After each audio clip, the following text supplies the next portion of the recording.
Sa mga hindi pa nakasubscribe sa Donmar TV, kung bago ka pa lang dito sa channel na ito, mag-subscribe na po kayo para updated kayo lagi sa ating mga balita. And at the same time, ang mga cellphone po ninyo ma-notify yan kung meron tayong breaking news. Okay? Importanteng mag-subscribe. Sabay-sabay tayong mag-subscribe sa Donmar TV. 1, 2, 3, go! Ayan, nakasubscribe na ba lahat? Naghain ng petisyon si Vice President Sara Duterte sa Korte Suprema para questionin ang proseso ng Kamara sa impeachment at pigilan ang Senado na magsagawa ng paglilitis sa kanya. Kung matuloy man ang impeachment trial, kasama sa legal counsel ng bise ang kanyang ama na si dating Pangulong Rodrigo Duterte. Nasa frontline ng balitang yan, si Camille Samonte. Mga kababayan, Kinwestiyon ni Vice President Sara Duterte ang naging proseso ng Kamara sa impeachment laban sa kanya. Sa petisyong inihain niya sa Korte Suprema, hiniling ng bise na maglabas ng temporary restraining order at writ of preliminary injunction para pigilan ang Senado na isagawa ang impeachment trial sa kanya. Giit ng bise, paglabag sa saligang batas ang proseso ng impeachment sa Kamara dahil isang impeachment lang ang pwedeng ihain sa impeachable official sa loob ng 1 taon. Hindi rin daw agad na aksyonan ng Kamara ang naunang 3 impeachment complaint na inihain laban sa kanya. Even as the House has the exclusive power to initiate all cases of impeachment, hindi po yun absolute. Bago mag-proceed, ang palagay ko dapat mo na i-resolve yung question ng petisyon. Kabilang sa tatayong legal counsel ng bise ang kanyang ama na si dating Pangulong Rodrigo Duterte. Ngayon may 3 petisyong nakabinbin sa SC kaugnay ng impeachment ni VP Sara. Samantala, nakikipag-ugnayan na raw ang Senado sa Office of the Solicitor General para makapagkomento sa inihaing petisyon. Ayon kay Senate President Cheese Escudero, gagalangin nila anuman ang maging desisyon ng korte. Pero hanggat wala raw inilalabas na TRO ang SC, hindi sila magko-convene para sa paglilitis sa bise habang nakareses ang Kongreso. Nanindigan din siyang hindi sila magpapapressure at hindi mamadaliin ang impeachment proceedings. Marahil providential na hindi kami natuloy sa trial para wala nang pipigil o antala pa sa trial ng Senado na mga ganitong uri ng teknikalidad o issue na maaaring i-bring up ng nasasakdal na si VP Sara. Gusto ko lang maging maingat dahil may provision sa aming rules that the Senate President shall take proper order of the subject of impeachment. Pero pagtitiyak ni Escudero, oras na magbalik sesyon ng Senado sa June 2, tatalakayin na nila ang mga aamyendahan sa impeachment rules. Inihahanda na nga raw nila ang session hall kung saan gaganapin ang paglilitis. Naghahanap na rin sila ng supplier para sa robe na susuotin ng mga senador na uupo bilang hukom. Dahil naisampa na ang impeachment, may katiyakan na magkakaroon ng impeachment trial at kailangan itong paghandaan ng Senado. Hindi namin inaaksaya yung aming panahon bagaman recess. Eto, pag-usapan na lang natin. Si Tamba, natakot na, nagtatago. Nagtago na. Natakot sa korte. Umalag naman ang ilang kongresista sa petisyon ni Vice President Sara Duterte sa Korte Suprema para harangin ang napipintong impeachment trial sa kanya. Tingin naman ng ilang mambabatas. Ako, pabor ako na hinarang ni BP Sara at hinihingi sa korte na magkaroon ng temporary restraining order dyan sa impeachment na wag ituloy. It's really about time na opensiba na tayo mga kababayan. Hindi na tayo pwedeng tayo lagi pinapatawag, nagre-react lang tayo. Hindi. Tayo na magdemanda. Maganda nga, dinimanda ni Kong Alvarez to si Tamba, kaya nga nagtatago na. Ngayon, opensiba, hindi. Sasabihin nila takot si BP Sara sa impeachment, hindi. Ako tama yung ginagawa ni BP Sara. Hindi yung pwedeng, papakita namin sa inyo, hindi kami takot. Sige, mag-ano pa kayo. Hindi kami natatakot, ipatawag nyo kami sa Quadcom nyo, pupunta kami dyan. Mga tanga. Hindi ganon. Gusto nyo kaming ipatawag, paghirapan ninyo, kunin nyo ang batas sa tamang paraan. Hindi yung basta kayo dyan para kayo nagtawag dyan ng aso. Punta kayo sa Quadcom. Sara, halika dito. Ha? Bigyan namin ng hearing mo. Hindi. Hindi na po pwedeng ganon. Hindi na kami papayag ng inaapi. Hindi na kami papayag ng inaabuso. Lalaban na kami. Hindi kayo pakapunta. Catch. Mga tanga. Anong tingin nyo sa amin? Nakaasa sa ayuda? Kasi yung mga pinapaasa nito, itong mga taong itong mga politiko nito, yung mga tao sa ayuda. Kaya nauuto nila. Ganyan ang gustong gawin sa Pilipino, puro tanga. Excuse me, hindi po kami. Ha? Pag merong ayuda dyan, kunin nyo lang. Pera nyo yan eh. Pero wag nyong boto. Kasi gagawin kayong tanga. May nabatalaan ako, isingit ko lang to. Ha? Ang kakapal ng mukha ninyo. Nagbibigay daw kayo ng ayuda dyan sa banda sa Alfonso. Mga animal kayo. Tapos, nagbibigay kayo ng ayuda dyan. Pag-aantayin yung pagkatagal-tagal? Bakit inaantay nyo yung politiko para magbigay? Matatanda, pinag-aantay ninyo, bibigyan nyo ng 3,000, 2,000 pesos, ang kakapal ng mukha ninyo. Pera ng taong bayan yan. Huwag nyo nang antayin yung politiko. Pag andyan na yung pera, ibigay nyo. Ba't pera ba ng mga politikong animal yan? Kaya kayo mga nakakatanggap kayo, pag ang nag-abot sa inyo ng pera politiko, kunin nyo lang, ibulsa nyo, pero sabihin nyo sa kanila, gago. Pera nyo yan. Huwag nyo iboboto. Bakit? Kurakot yan. Bakit kailangan nyo silang antayin? Pagtatanggap ng ayuda. Pwede namang iba magbigay eh. Akala mo pera nila mga animal? Hindi dapat makialam sa paglilitis ang Korte Suprema. Nasa frontline ng balitang yan, si Marian Enriquez. Kinundena ng liderato ng Kamara ang petisyong inihain ni Vice President Sara Duterte sa Korte Suprema para pigilan ang napipintong impeachment trial sa kanya. Ayon kay House Senior Deputy Speaker Aurelio Dong Gonzales, mukhang desperado. Puro sila desperate attempt. Tanga. Hindi nyo kami kayang gawing tanga katulad nyo. Na basta na lang kami susunod. Hindi. Inuuto nyo kami. Ipaglalaban namin yung karapatan namin. Na ang bise natakasan ang kanyang pananagutan. Natatakot na raw ang kampo ni VP Sara kaya gusto nang pigilan ang impeachment process lalo't Kita mo? Yan ang spin nila. Natatakot na si VP Sara, natatakot na kami. Kaya ayaw namin umatin ng Quadcom.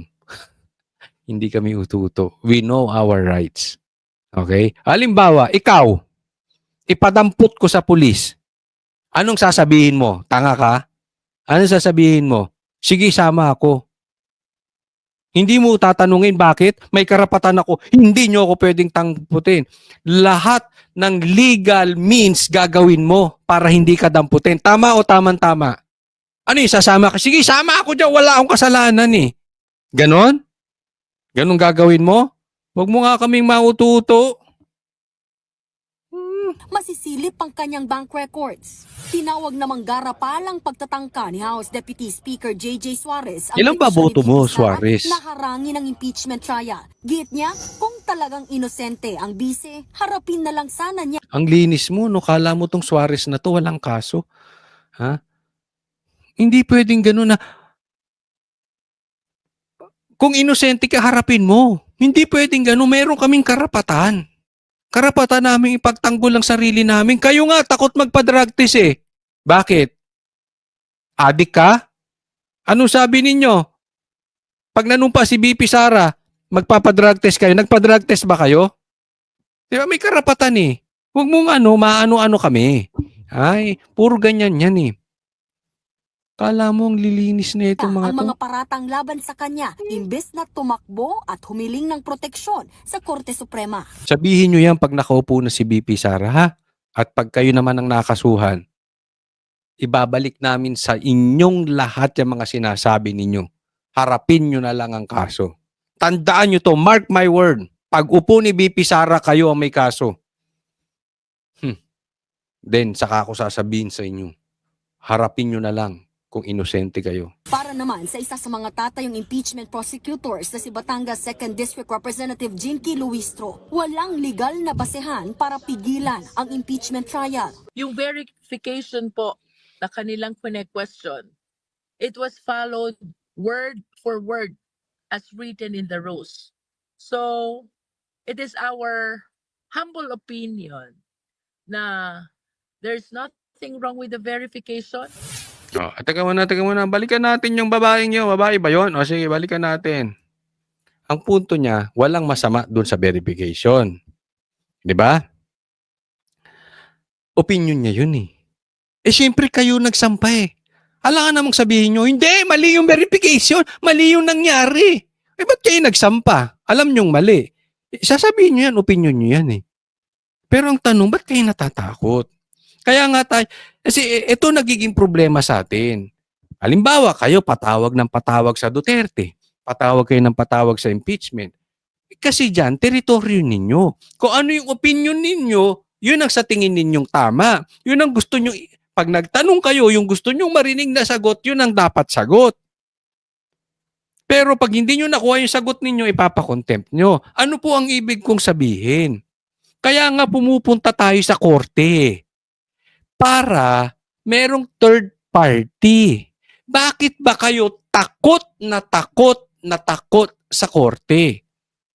Hindi naman political yung korte. Walang partido po yan. Independent po sila, separate branch po sila. Yan nga ang pinakamaganda. May problema kayo sa aming mga banateros, vloggers, huwag niyong ipatawag. Idemanda ninyo. Kasi ang korte, naniniwala kami patas. Bakit takot kayo na dinggin ang isang bagay sa patas na paraan? Gusto nyo lagi kung saan abot ng kamay ni Tamba. Kasi nga naman, korte hindi nyo abot eh. Pag politika yan, abot nyo. Bakit? May political agenda yan eh. Gusto niyang manatili sa power. Kailangan niya ng pork barrel. Kailangan niya ng proyekto. So pagka ganun ang labanan, abot ni Tamba. Anong sabi ni BP Sara? Ang pera ng taong bayan nasa 2 tao lang, na kay Tamba at na kay Saldico. Nasa kanila ang pera. Paano ang proyekto ng ibang mga congressman? Depende kay Tamba. Naintindihan nyo? So ibig sabihin, abot. Abot ng kapangyarihan ni Marcos at ni Tamba. Isa lang ang hindi nila abot. Ano? Korte. Kaya ayaw nyong dalahin sa korte dahil hindi nyo kontrolado. Yan ang totoo niyan. Huwag na tayong maglokohan. Verification. Hindi rin daw minadali ng Kamara ang 4th impeachment complaint na ipinasa sa Senado. Nakabuo po tayo ng strong impeachment complaint without need of referring Sabi mo strong. Sabi mo strong. Bakit takot kayo dalahin sa korte? Bakit takot kayo? Desisyonan ng korte kung sa tingin ninyo yung inyong complaint ay strong. Ang ibig sabihin lang niya, kaya takot kayo doon sa nasa gitna ang magdidesisyon, which is korte. Ibig sabihin, alam nyo mahina yung kaso nyo. Walang problema kahit nga sabihin nyo, hindi. Kahit 3 korte pa magsiliksik niyan. Alam ko, papayagan nila. Bakit? Matibay ang ami. Dapat ganun. With confidence. Eh kaya kayo natatakot, alam nyo mahina. it to the Justice Committee because it has the support already of 1/3 of the members of the House. Iba naman ang pananaw ni Iloilo 3rd District Representative Lawrence Defensor sa petisyon ni BP Sara. Naniniwala siyang hindi makikialam ang Korte Suprema. Ito na. Ito na yon. Ito, iba naman style nito. Pansinin nyo ha. Ito ang magiging kanilang spin. Ito magiging kanilang mind conditioning. Hindi makikialam ang korte. Hindi makikialam ang korte. Hindi makikialam ang korte. Hindi, pansinin nyo, hindi nila sinasabing hindi magiging bias ang korte. Tama ang magiging desisyon ng korte. Hindi nila sinasabi yun. Hindi naiimpluwensyahan ang korte. At kaya magdi-decide yan ng tama. Anong hindi? Hindi ganun eh. Ano sinasabi niya? Hindi makikialam ang korte.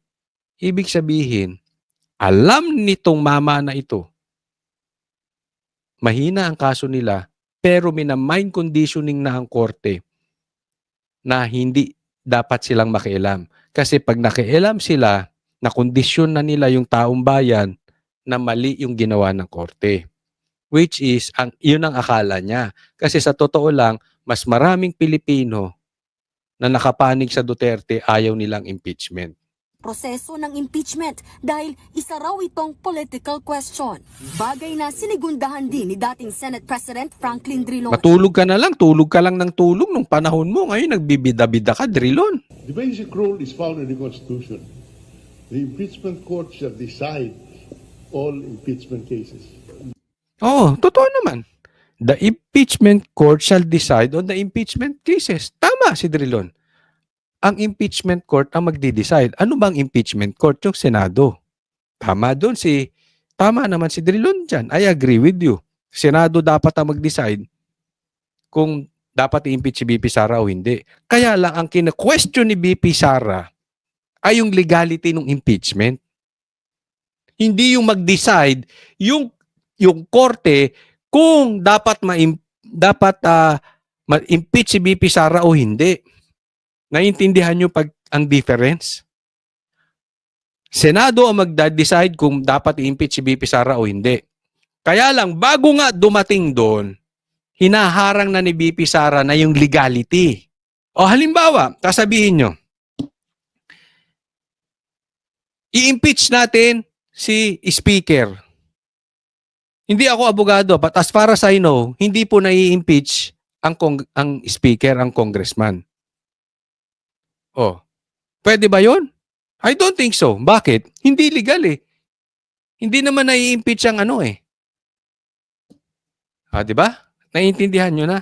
Ang pinag-uusapan ba nito, legal ba yung ginawang impeachment? Drilon, hindi mo naiintindihan at tumaba ka na ng ganyan, tumagal ka na sa Senado, hindi mo pa alam yung difference? Leave it to the judgment of the Senate asking or acting as an impeachment court to decide on this. Hindi po mag-a-act ang court to decide. Ang didesisyonan ko legal o hindi. Huwag pa ulit-ulit, ha? Questions of jurisdiction. So, it's best... Inaantok na siya, inaantok na. Matutulog na yan. Nagbabalita mo. Eto lang sa akin. Ibalik natin dito sa mga pagmumukha nito. Hindi nyo na makita ulit si Martin, di ba? Asa na siya? May kaso po kasi si Martin. Yung speaker nyo may kaso. Kinasuhan ni Alvarez. Nagtatago. Bakit kayo nagsasalita? Ang punot dulo nito, ang pasimuno nito si Marcos at si Tamba. Yung ginodiyos nyo. Siya ang pagsalitain nyo. Ako, Speaker, Martin, kung matapang ka, huwag ka magtago sa mga brief na itong mga congressman mo. Ha? Ikaw mismo, harapin mo rin yung korte. May kaso ka rin di ba? Harapin mo yung taong bayan. Kini-question, bakit nyo finil-upan yung budget? Bakit may blank items? At yung pinil-upan na budget ay mapupunta yan sa ayuda. Harapin mo yung taong bayan. Nagtatago ka eh. Huwag ka magtago sa the likes of Suarez. Huwag ka magtago sa brief ng mga yan. Ha? Sinasabi natin dito kay ang lilinis nila Sila nga ang daming problema. Isipin ninyo, pinalusot nyo blanco, tapos bulag kayo, pipi kayo, wala kayong nadidinig. Bilyon ang pinag-uusapan dito. Ang impeachment nyo kay BP Sara, ang issue 150 million lang yung confidential funds. Kung hindi ba naman kayo nuknukan ng mga ipokrito? Diba? Huwag ka magtago dyan, Tamba. Lumabas ka dyan. Huwag kayong takot. Huwag kayong takot doon sa patas na magdidesisyon.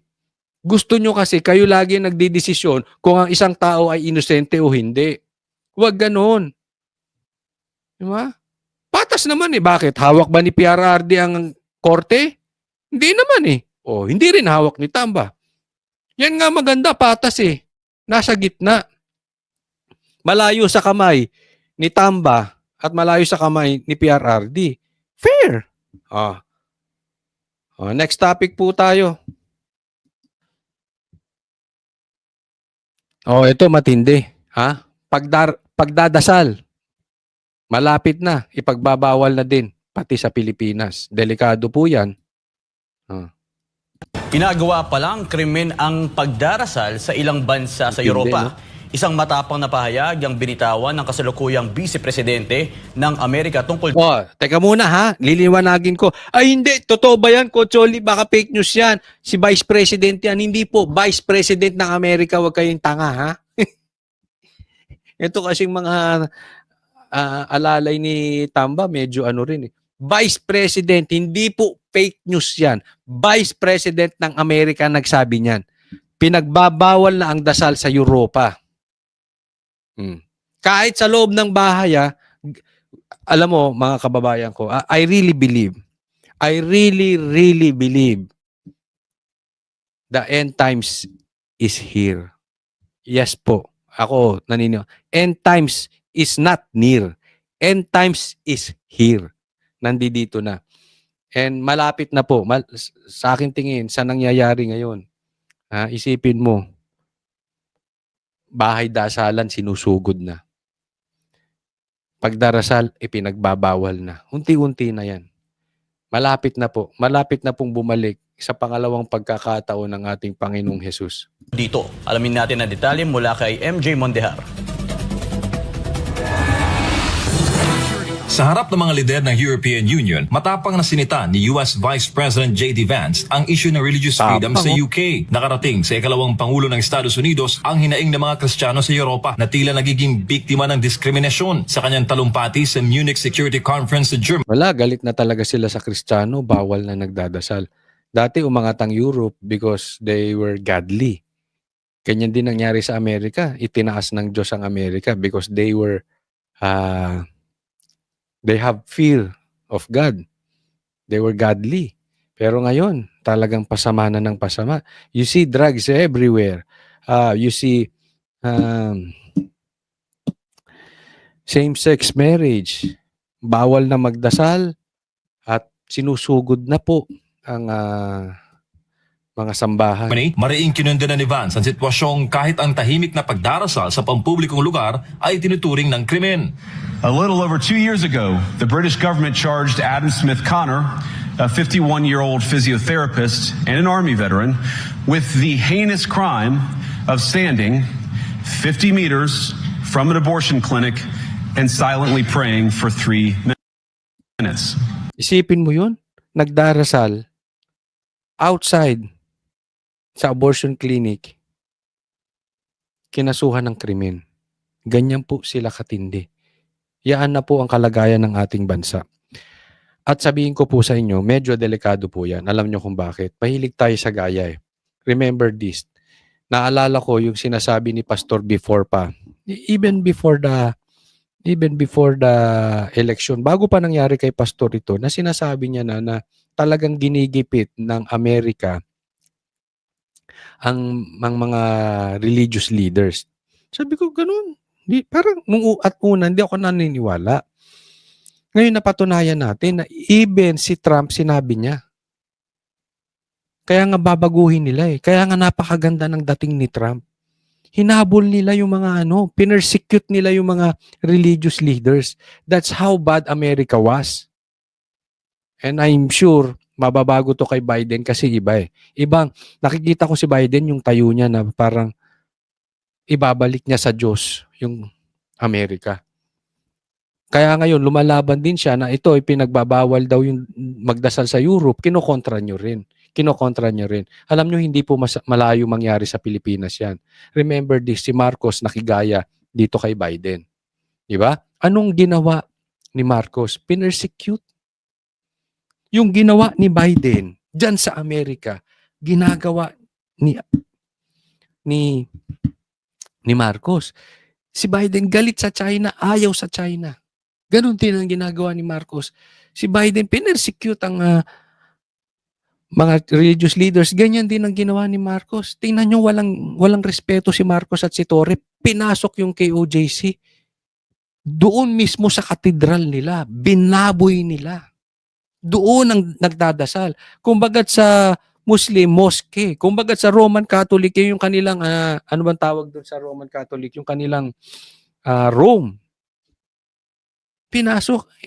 Hindi nangyayari yan before. Dati may gera, pag pumasok ka sa simbahan, hihinto na ang mga kalaban mo. Rerespetohin ka na. Ngayon, iba po. Papasukin mismo katedral, bababuyin. Yan po ang ginawa ni Marcos, yan po ang ginawa ni Torre. And I'm sure, kung nagawa nila yan, uuna-unahin na lahat itong mga church, isusunod yung mga churches dito sa... Tingnan nyo, how they disrespect INC. Tong Dilawan, dinidisrespect. Pinagtatawanan ng INC, sabi nila kaunti lang ang INC. That's how they disrespect religion. At hindi po malayo mangyari sa Pilipinas yan. Dahil gaya-gaya nga to si Marcos. Diba? Ano? Dati, bawal ang same-sex marriage. Ngayon, pinag-uusapan na sa Pilipinas. Diba? Baka magtataka kayo. Magulat. Hindi, coach, malabo yan. Hindi malabo yan. Kasi before, tabu yung sasabihin mo same-sex marriage. Ngayon, pinag-uusapan na. Before, hindi po pwede yan. Alam mo yung dinidemand nila? Pwede nang sumali ang atleta na lalaki sa pambabae. Basta nakapagpalit na.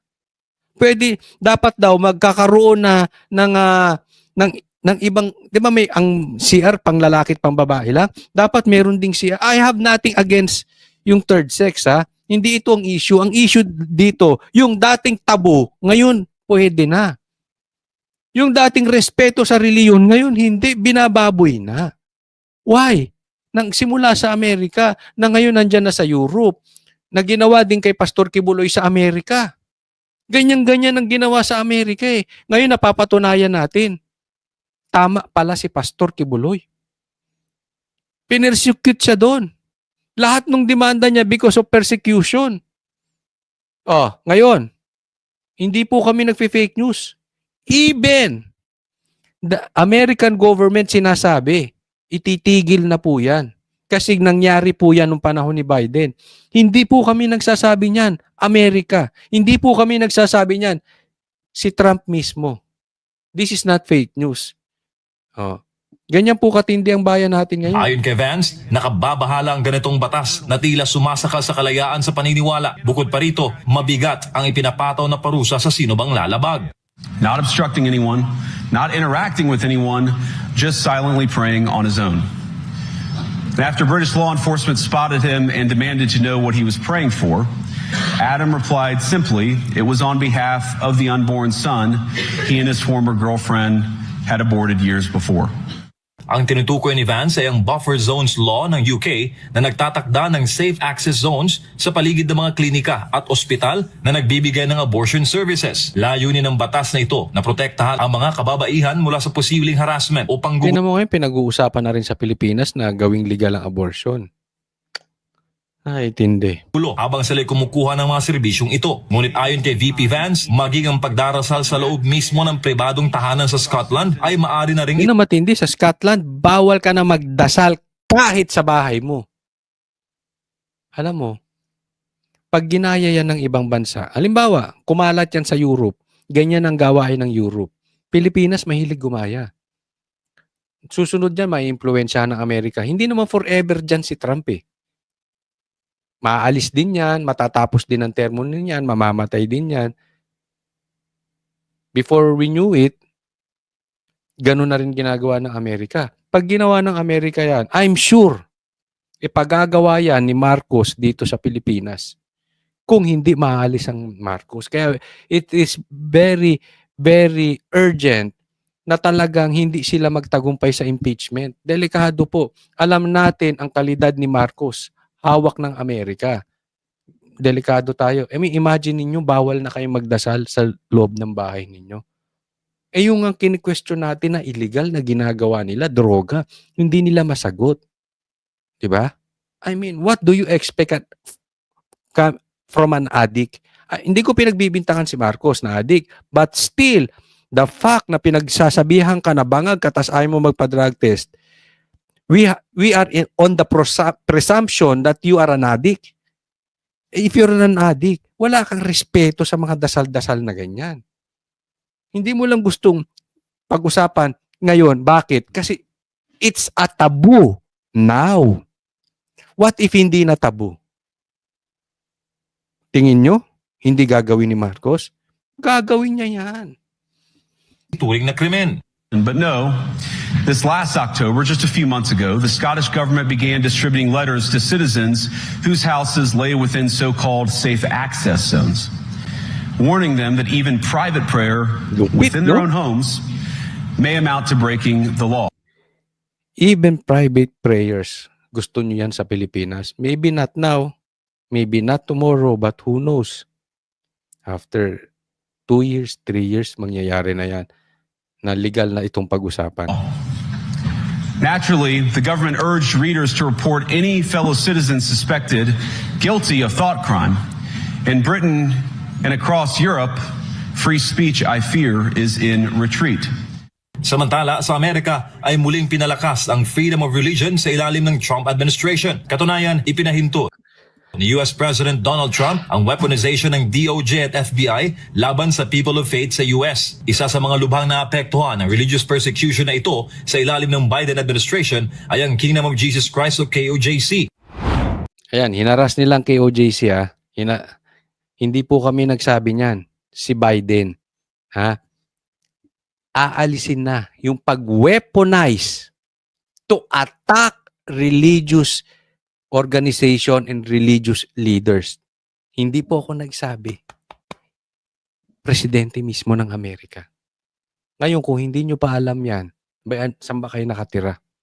Kasi i-deny nila yan. Hindi, Amerika po. Kaya alam mo, tuwan-tuwa ako dito kay Trump. I really hope that he can bring faith back to Americans.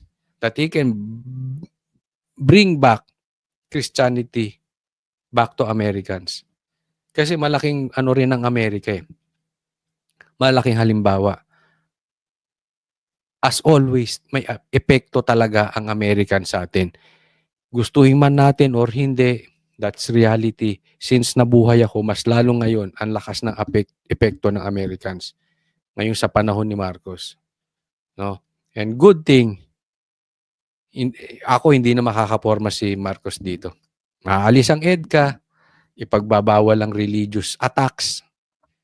Hindi na pwedeng i-weaponize. Kaya delikado dito si Marcos at saka si Torre. Yan. Pinamaan ni Biden ang KOJC.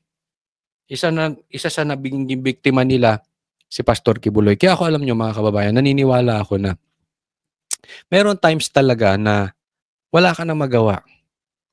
Lahat na lang ibinibintang sa'yo.